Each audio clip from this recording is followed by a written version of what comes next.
네, 가시상추입니다. 가시상추가 이제 꽃이 피었는데요. 여기 있는 가시상추는 계속 자란 게 아니라 한번 예초기로 잘려나간 다음에 다시 자라난 개체예요.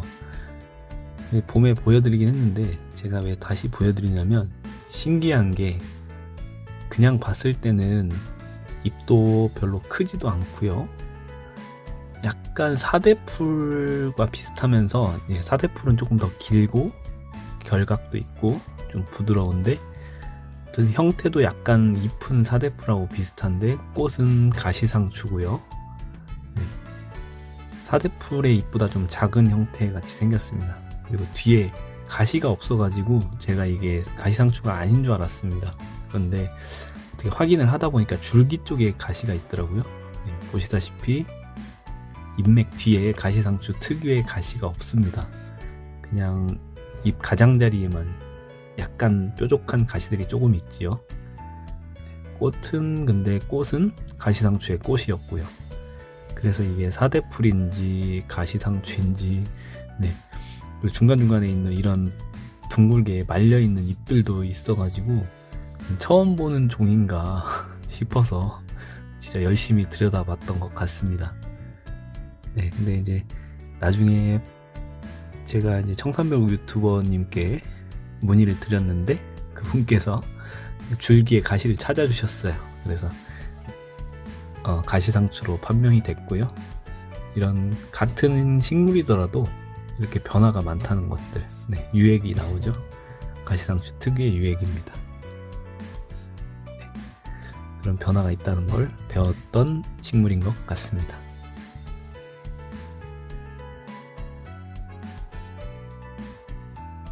이 식물은 인동덩굴인데요. 그냥 인동덩굴이 아니라 붉은 인동덩굴입니다.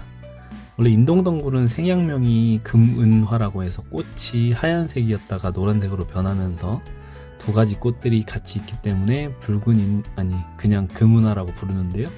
이 붉은 인동덩굴은 특이하게 꽃이 이렇게 약간 빨간색입니다. 약간 고무장갑 색깔이랑도 좀 비슷한 것 같아요.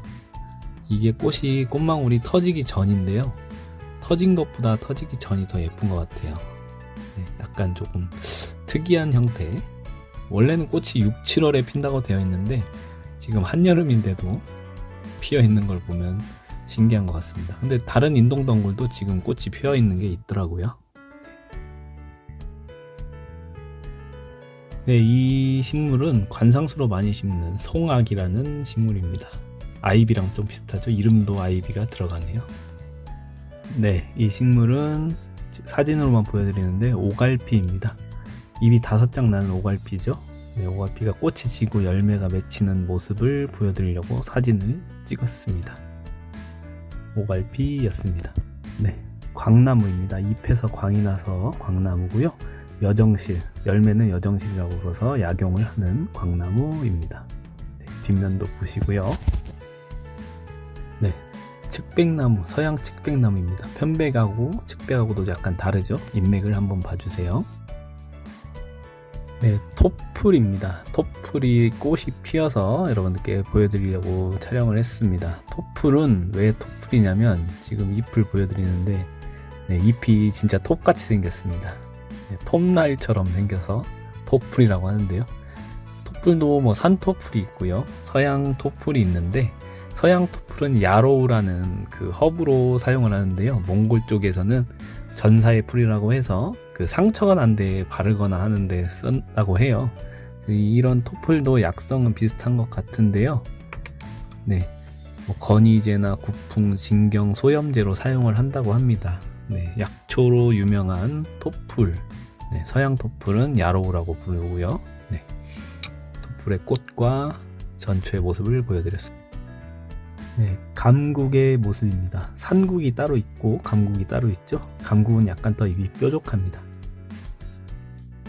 지나가다가 나무에 무슨 쥐똥나무나 이런 열매 같은 게 달렸는데 쥐똥나무 열매보다는 조금 더 큰 것 같고요.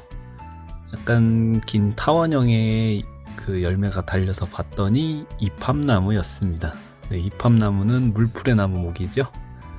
요새는 꽃 때문에, 봄에 하얀 쌀밥 같은 꽃 때문에 가로수로 많이 심고 있는데요. 지난해 엄청 오래된 이팝나무가 있는데 그 나무를 한번 내년 봄에 보러 한번 가야 될 것 같습니다. 네, 수피와 형태 한번 보시고요. 네, 이 열매는 효능이 조금 있다고 해요. 폴리페놀이 좀 많이 들어있어서 피부 미용이나 노화 방지에도 쓰고요. 뭐 여러가지 약초로도 쓴다고 하는데 그런 것도 한번 알아보시면 좋을 것 같아요. 잎의 모습과 열매의 모습을 보여드립니다.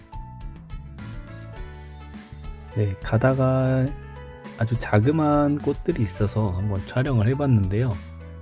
네, 큰 벼룩 아제비라고 합니다. 작은 것도 있다고 해요. 작은 건 그냥 벼룩 아제비인데 이것도 굉장히 작은데 벼룩 아제비는 얼마나 작을지 모르겠네요. 네, 저번에 보여드렸던 좀고추나물보다 더 작은 것 같아요. 특징은 이렇게 아래쪽에 잎이 4개가 나 있고 그 위로 꽃대가 쭉 올라와 있는 것이 조금 특징인 것 같아요. 용단목의 마전과라고 하네요. 마전이라는 식물도 있나 봐요. 네. 꽃은 7월에서 10월에 흰색으로 피고 있다고 합니다. 꽃자루는 3개에서 5개가 원줄기 끝에 우산 모양으로 달린다고 하네요. 여러분들께 보여드리려고 작지만 한번 촬영을 해봤습니다. 네, 지금 보시는 것은 나무입니다. 산초고요. 가시가 어긋나 있죠. 가시가 어긋나면 산초고 마주나면 초피. 항상 말씀드리는 거 기억하시고요. 지금 보시는 이 까맣고 반짝반짝거리는 게 열매예요.